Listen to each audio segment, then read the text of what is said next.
sou Camila Heitz, na verdade eu sou Camila Heitz Felipe, né? Mas meu nome é artístico como professor de yoga, assim que eu sou conhecida como Camila Heitz. Minha família toda é de Florianópolis, eu nasci em São Paulo, meu pai e minha mãe casaram e mudaram para São Paulo e eu nasci lá, mas todas as minhas férias eu passei aqui em Florianópolis, onde eu moro, toda a minha família tá aqui.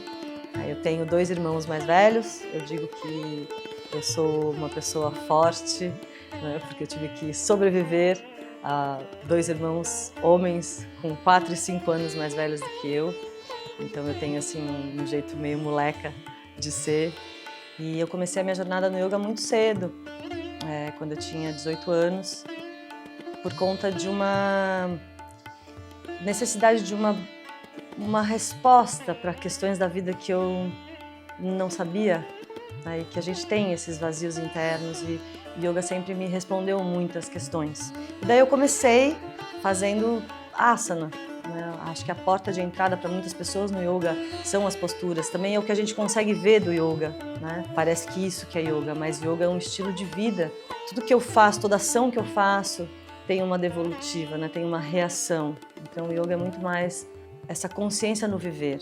Comecei a praticar e logo com 18 anos, e daí eu fui morar na Inglaterra. E da Inglaterra eu já praticava yoga, daí eu fui a primeira vez para a Índia. Quando eu cheguei na frente de um professor, ele perguntou: "O que você quer aprender?" Eu nem sabia o que falar para ele. Eu falei: "Asana."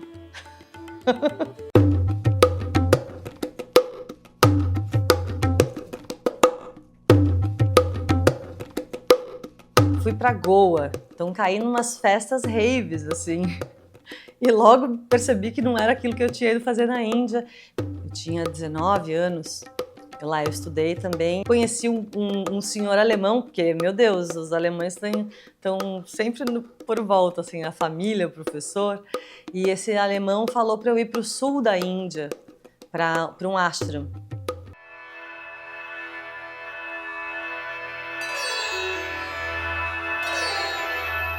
E eu fui lá, viajei de trem, viajei em cima de ônibus, foi muito intenso, eu fiquei 3 meses dessa vez.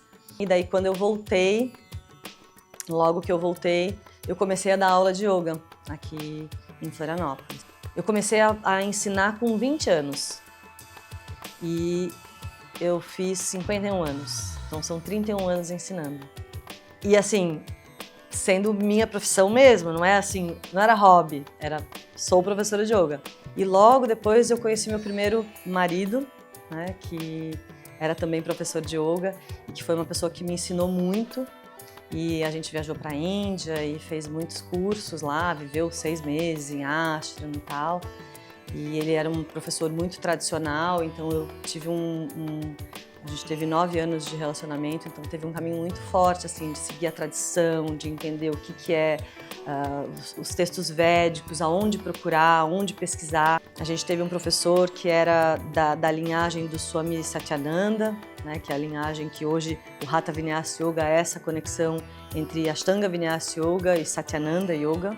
Daí foram, assim, 6 meses que no ashram não tinha cadeira para sentar, não tinha sofá, o meu quarto era um colchão no chão, um balde, porque com o balde a gente tomava banho, e um armarinho assim, tipo umas prateleiras.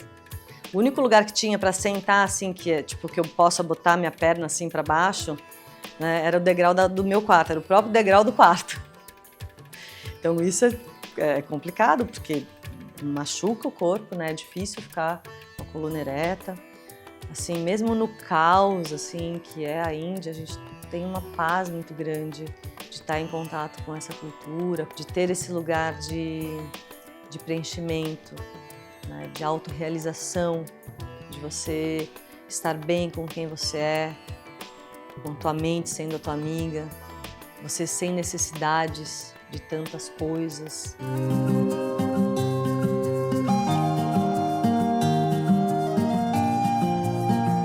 Eu fui fazer cursos fora, daí eu fui para Califórnia, fiz curso com o Larry Schultz e ele era professor de Ashtanga. Então eu pratiquei muitos anos Ashtanga Vinyasa Yoga. Lá eu conheci o Clayton Horton, o David Lurie, que são professores famosos aí, né, no cenário do yoga. Lá, nos Estados Unidos, eu conheci a Dina Kingsburg, que foi a minha principal professora de Ashtanga Vinyasa Yoga. Foi muito incrível, assim, ter o contato, porque eu queria buscar uma professora, eu tive sempre professores homens, e o cenário no Brasil também foi de muitos professores homens. E daí eu fui atrás de uma professora mulher, né, de aprender com uma mulher, porque é diferente um corpo, a força e tudo mais, né, de um homem, e a suavidade, a leveza, e ao mesmo tempo ela tinha muita assertividade, é uma pessoa muito espontânea, assim, que me ensinou demais sobre, principalmente sobre eu ser quem eu sou, assim, sabe? Então eu venho estudando isso desde muito cedo, e eu acho que a única diferença entre eu e qualquer pessoa, né, que pratica yoga é a quantidade de tempo que eu estudo e essa coisa de não ter parado, sabe? Não tem um dia na minha vida que eu não estude ou que eu não pratique.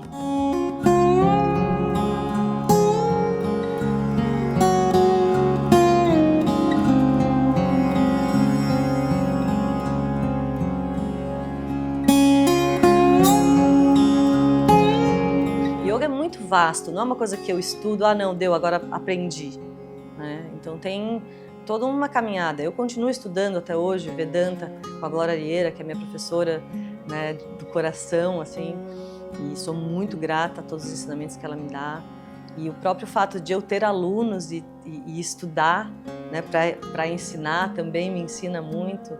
O próprio dar aula, né, você poder dividir o que você sabe com outra pessoa, é muito enriquecedor, né? Porque o aluno também é um espelho para o professor. E eu acredito assim muito que através desse caminho de yoga a gente acende a própria luz e a gente é como uma vela acendendo outras pessoas, né? E como dizia o meu amigo professor Hermógenes, que é assim, quanto mais gente faz yoga, melhor.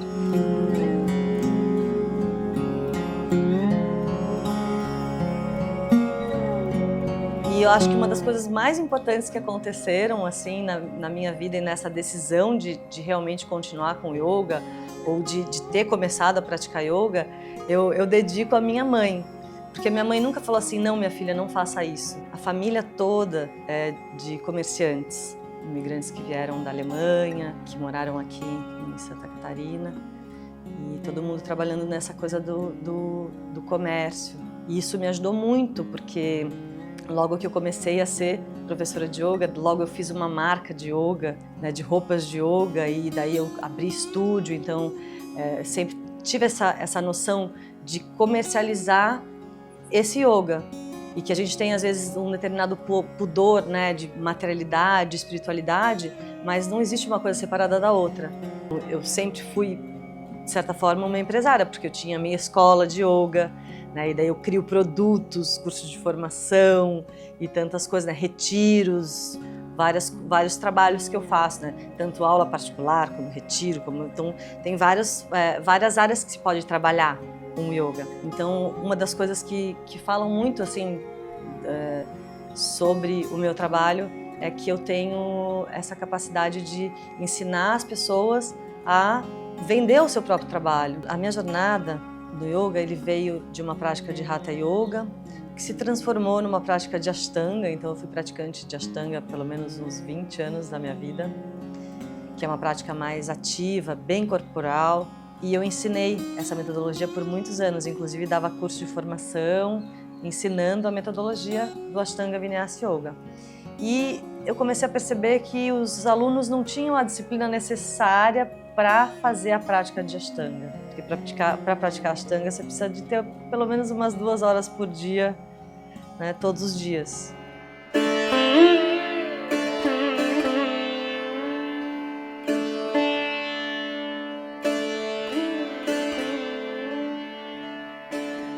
É muito importante saber que eu não inventei nada, né? Assim, eu apenas coloquei técnicas de Hatha Yoga e Ashtanga Vinyasa Yogas numa determinada ordem para que você entre num fluxo meditativo e de contato com quem você é para o autoconhecimento. Começando fazendo os movimentos das articulações, que chamam Pavanamuktasana, e daí sentar, interiorizar e fazer um pranayama, então pode ser uma respiração alternada, vários tipos de pranayamas diferentes, né? cantar um mantra que inicia. O mantra é esse portal, né? Quando a gente canta um mantra na aula, a gente para de olhar para o externo e começa a olhar para o mundo interior, para a respiração, para as sutilezas de quem somos, né? Tudo que está acontecendo aqui dentro. E na parte de asanas é bem baseado como o Ashtanga. Então a gente faz o Surya Namaskar igualzinho na tradição do Ashtanga. Nos asanas a gente faz posturas ativas, né, Surya Namaskar, e daí sequências que vêm com o Vinyasa, que Vinyasa é a combinação de movimento e respiração. E a respiração é o que faz a ponte entre corpo e mente. E depois faz o relaxamento, que é o Yoga Nidra, que eu chamo de Yoga Nidra, que é esse sono do yogi. Então quando você deita, essa energia vai se distribuindo naturalmente. E esse lugar do relaxamento é muito importante. Sabe, as pessoas querem fazer postura, postura, postura, mas o relaxamento é um momento muito importante, de muita cura, onde você equilibra toda a energia. Os asanas, eles são super importantes para, na verdade, é a porta de entrada dos alunos, né, das pessoas. E é muito importante, porque é através do corpo que ele vai começar a ir para dentro, da pele para dentro, né? Eu falo que o yoga é da pele para dentro. E às vezes as pessoas estão muito desconectadas do corpo, só na cabeça. O objetivo de toda a prática de Hatha Vinyasa Yoga é trazer um equilíbrio interno, equilíbrio energético. Não adianta você ter muita energia ou pouca energia. O bom é você ter energia equilibrada.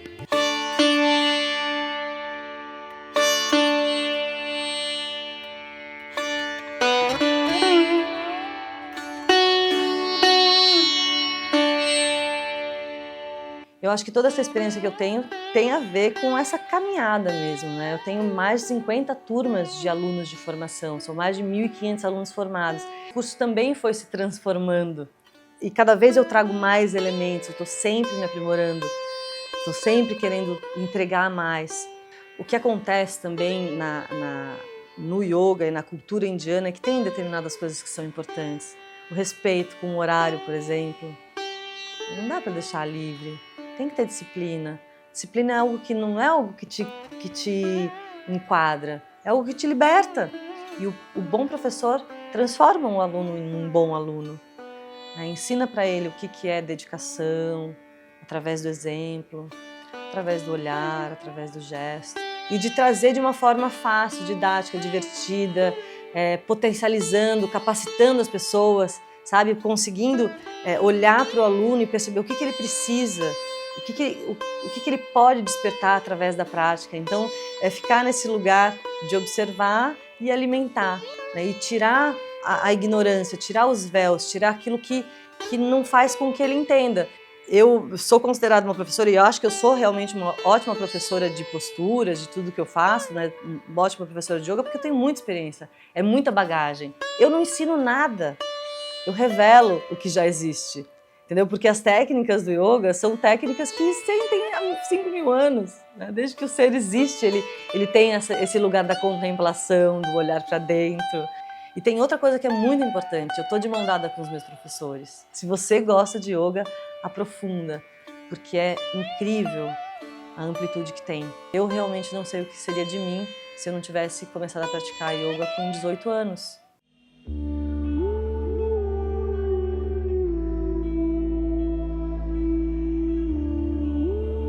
Esse momento da vida é um episódio mesmo, né? O Ravi tinha acabado de nascer, ele tinha 3 meses, apareceu uns nódulos aqui no meu pescoço, e daí eu fui correr atrás, que daí pediu um exame, que pediu outro exame, que pediu uma biópsia e que chegou um diagnóstico de linfoma de Hodgkin, um câncer no sistema linfático. Eu tive muita sorte, porque é um tipo de câncer que tem 80% de chance de cura. Eu tinha um neném, uns 5 meses, quando ele tinha 5 meses eu comecei a fazer quimioterapia. E eu fiz total Pratipaksha Bhavanam, que é assim, colocar a minha mente direcionada para aquilo que é necessário. E eu só pensei na cura. Em nenhum momento eu pensei nos 20% que eu poderia ir embora. Eu tinha um filho para criar e eu queria ver ele crescer. Hoje ele tem 12 anos. Daí eu ficava pensando que, tipo, meu Deus, eu vivi 20 anos estudando yoga para viver esse momento, né? E realmente foi muito importante, porque eu determinei que 30 minutos por dia eu ia ficar em cima do tapete. Independente do que eu fosse fazer, se fosse para deitar e chorar, eu ia fazer isso, mas ia fazer muito consciente. E daí passei por todos os processos, né? Tipo, porque eu, raiva de Deus, né? Querendo responder perguntas. E todos os dias eu ficava essa meia hora no tapete, às vezes eu ficava muito mais. Era o meu momento sagrado, assim. Minha mãe me ajudou muito, o pai do Ravi também. Todas as pessoas que estavam à minha volta. Eu fazia yoga no hospital. Chegava enfermeira, eu estava lá plugada na quimioterapia, fazendo Nadi Shodhana. Levei meu violão, quando eu fiz transplante de medula, fiquei 20 dias internada. Levei meu violão, que eu tocava violão. Então, às vezes eu ficava, deitava e chorava, às vezes eu fazia um pranayama, às vezes eu começava com Pavana Muktasana. Pavana Muktasana foi muito importante, porque ajuda a ter menos parestesia, sabe? Porque a quimioterapia, ela encolhe as fáscias por conta da intoxicação. Então isso foi muito importante, porque chegava assim, 2 dias depois da quimio, eu ficava super dura, assim. E daí eu começava a fazer os exercícios, daí isso ia aliviando. E eu também ficava muito triste. Mas eu percebia que não era depressão, era o sistema embotado, sabe? Como se tivesse tudo intoxicado mesmo. Eu perdi todas as minhas posturas. Tinha dias que eu fazia Surya Namaskar, tinha dias que eu fazia uma prática completa de Hatha Vinyasa Yoga, né? Mas chegou no final, realmente, eu não conseguia fazer muita coisa. Mas você sempre pode sentar e respirar, você sempre pode fazer um relaxamento, você sempre pode fazer uma meditação, independente de onde você estiver. Cada vez que eu faço uma prática de yoga, eu imprimo no meu corpo, na minha mente, na minha energia, na minha alma, eu imprimo uma sensação de calma e paz, de clareza. E isso é acumulativo, sabe? E daí vai se depositando embaixo da pele. E daí, se você precisa, você consegue acessar.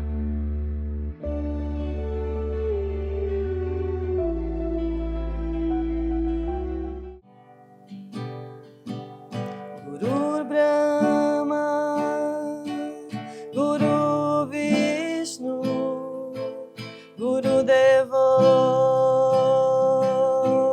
Maheshwara, Guru Sakshat Parabrahma, Tasmai Shri Gurave Namaha.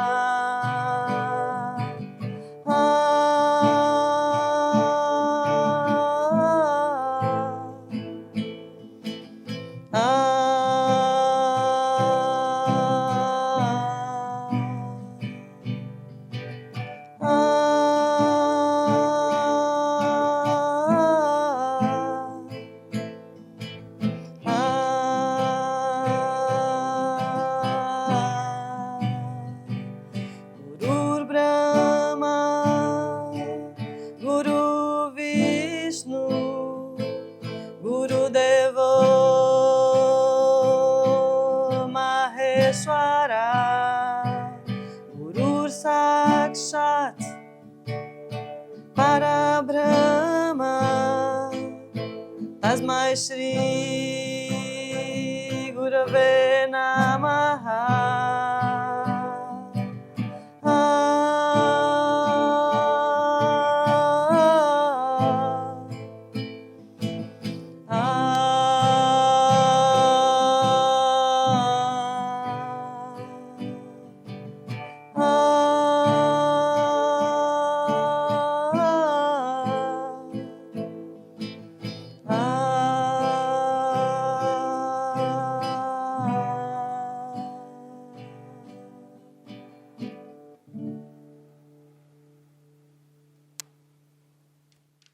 Não, aqui é um silêncio, né? É.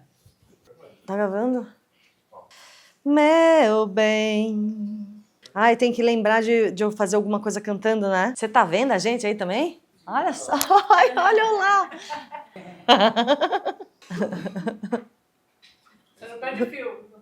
E a meditação. Pode tossir, vai. Sabe aquela? Sou a Mônica, sou a Mônica. Vocês lembram disso? Só você sabe. E eu acho que se as pessoas, se você que está me ouvindo, então, eu falo milhões de então nessa, então e né. Assim que você se inscreve no curso de formação, não precisa bater a mão assim. Ai, me deu cãibra no pé, você acredita? A verdade que é, agora acabou, né, com tudo que eu falei. A verdade demora para você entender. Posso cantar um mantra? Vou cantar vários. Sabe aquela frase de quem canta os males espanta? Nossa, mas que voz, hein? Que vibração. Às vezes eu canto mantra até eu fico arrepiada. Ai, a gente tem que falar aquele lá. Se você tá vendo esse vídeo, curte, comenta, compartilha. Ah, essas coisas chatas, né? Será que a gente faz esse negócio de esse canal, não sei o quê? Sabe aquelas coisas de canal de YouTube que fala? Se você gostou desse... Assim, se você gostou desse vídeo, curta, compartilhe, porque o que a gente quer é trazer informação de qualidade baseado na tradição do yoga. O que você vai ver aqui não é coisa inventada, são técnicas tradicionais que fazem bem e que são utilizadas há mais de 5.000 anos. Tipo, não, né?